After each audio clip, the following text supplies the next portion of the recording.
ओम साई राम, जय साई राम। श्री साईं बाबा की चरण वंदना करते हुए मैं साईं बबीता आप सभी साईं भक्तों का अपने चैनल में हार्दिक स्वागत करती हूँ।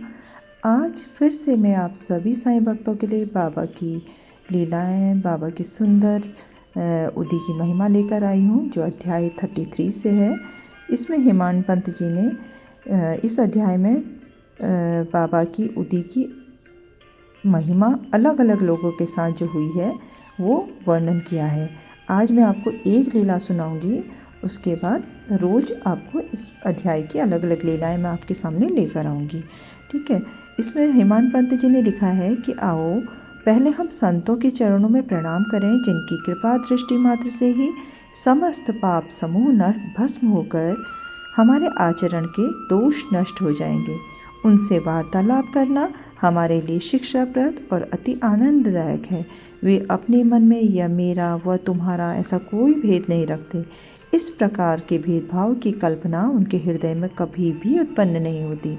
उनका ऋण इस जन्म में तो क्या, अनेक जन्मों में भी न चुकाया जा सकेगा। यह सर्वविदित है कि बाबा सबसे दक्षिणा लिया करते थे तथा उस धनराशि में से दान करने के पश्चात जो कुछ भी शेष बचता उससे वे ईंधन मोल लेकर सदैव धूनी प्रज्वलित रखते थे। इसी धूनी की भस्म उदी कहलाती है।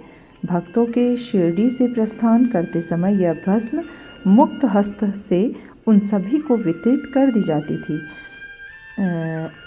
इस उदी से बाबा हमें क्या शिक्षा देते हैं?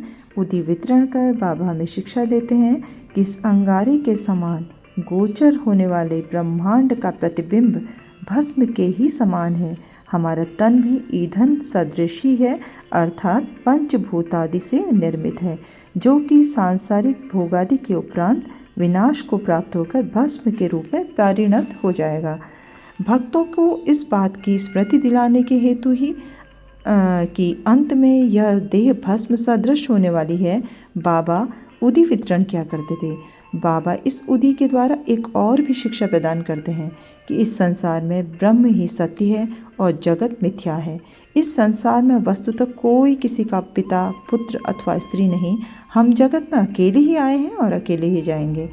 पूर्व में यह देखने में आ चुका है और अभी भी अनुभव किया जा रहा है कि इस उदी ने अनेक शारीरिक और मानसिक रोगियों को स्वास्थ्य प्रदान किया।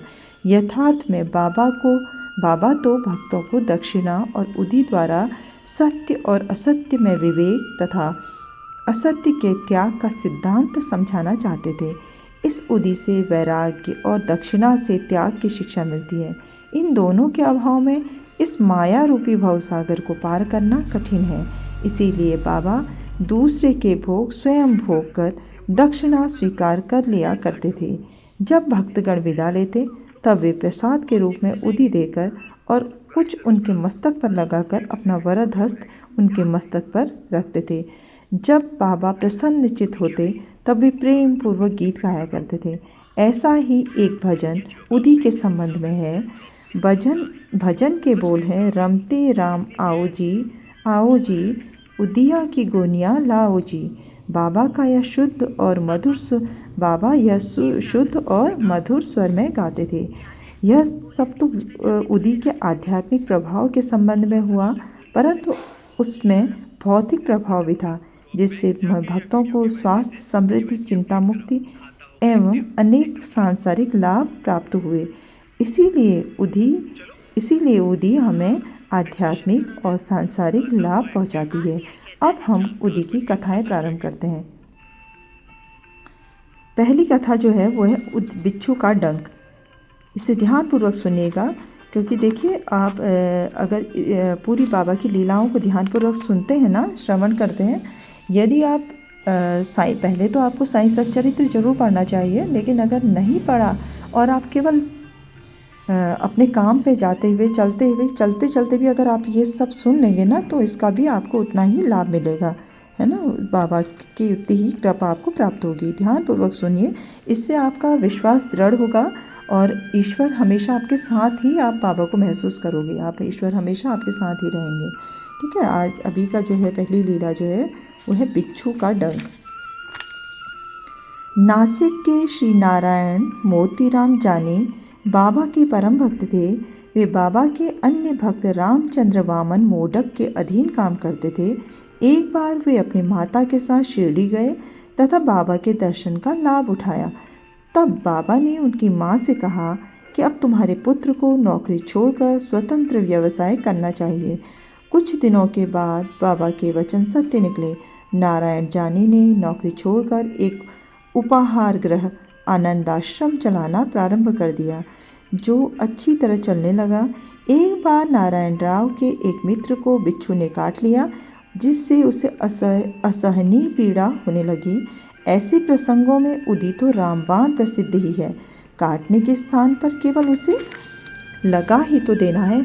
नारायण ने उदी खोजी, परंतु कहीं न मिल सकी। उन्होंने बाबा के चित्र के समक्ष खड़े होकर उनसे सहायता की प्रार्थना की और उनका नाम लेते हुए उनके चित्र के सम्मुख जलती हुई अगरबत्ती से एक चुटकी भस्म बाबा की उदी मानकर बिच्छू के डंक मारने के स्थान पर लेप कर दिया। वहाँ से उनके हाथ हटाते ही पीड़ा तुरंत मिट गई और दोनों अति प्रसन्न होकर चले गए। देखा आपने कितनी खूबसूरत बाबा की उदी की जो लीला है, कितनी खूबसूरत लीला है। मैंने इसीलिए आपसे कल भी बोला था अपने वीडियो में, अगर आपके पास साईं बाबा की मंदिर की उदी है तो बहुत अच्छी बात है। अगर नहीं है तो भी आपको परेशान होने की बिल्कुल ज़रूरत नहीं है, क्योंकि आप जहाँ पे हैं उसी स्थान पे आपको जो भी मिले उस स्थान की धूल, अगर घर से बाहर है और अगर मंदिर में है तो बाबा के समक्ष जो आप अगरबत्ती जलाते हैं, धूप जलाते हैं, उसकी भस्म लेकर आप उस स्थान पर लगा दीजिए। आपका रोग जो है ना तुरंत ही ख़त्म हो जाएगा। आपको बहुत फ़ायदा मिलेगा उस उदी से, क्योंकि बाबा कण कण में विराजमान है। उस कण में भी विराजमान है, जिस भस्म को आप लगा रहे हैं उस कण में भी बाबा ही विराजमान है। इसलिए आप ऐसा भाव मतलब ऐसी भावना मत रखिए कि पता नहीं ये उतना असर करेगी कि नहीं।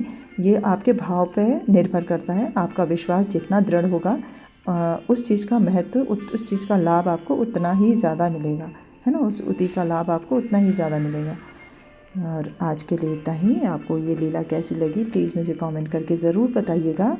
कल फिर से मैं उदी की महिमा का जो अन्य लीला है बाबा की वो लेकर आऊँगी। आज सभी साईं भक्त अपने दिन की शुरुआत कीजिए। आप सबका दिन शुभ हो, मंगलमय हो। आप स्वस्थ रहें, मस्त रहें, बाबा का नाम जाप करते रहें, अपने कर्तव्यों का पालन करते हुए और बाबा का नाम जपते हुए आगे बढ़ते रहें। अपने आसपास जो भी दीन दुखी दिखे उनकी मदद कीजिए, गरीबों की सहायता कीजिए, है ना। जीव जंतुओं को बहुत प्यार कीजिए, उनकी सहायता कीजिए और अपने माता पिता का बहुत बहुत बहुत बहुत आदर कीजिए, उनकी बहुत सेवा कीजिए, उनको समय दीजिए, उनके साथ रहिए, उनसे आशीर्वाद लिए बगैर घर से ना निकलिए, है ना। उनके आशीर्वाद में ईश्वर का आशीर्वाद छिपा है। वे ईश्वर के रूप में ही हमारे सामने विराजमान है। ईश्वर हर जगह नहीं रह सकते इतने पूरे संसार में, इसलिए हर इंसान को उन्होंने माता पिता दिए हैं, वो ईश्वर का ही रूप है। उनमें उनकी पूजा करना, उनका मान सम्मान करना, उनकी दुआएं लेना ईश्वर की दुआ के समान है, ईश्वर की आशीर्वाद के समान है। आज के लिए इतना ही। ओम साई राम, जय साई राम, जय जय साई राम। अनंत कोटि ब्रह्मांड नायक राजाधिराज योगिराज परब्रह्म श्री सच्चिदानंद सद्गुरु साईनाथ महाराज की जय। ओम साई राम, जय साई राम, जय जय साई राम।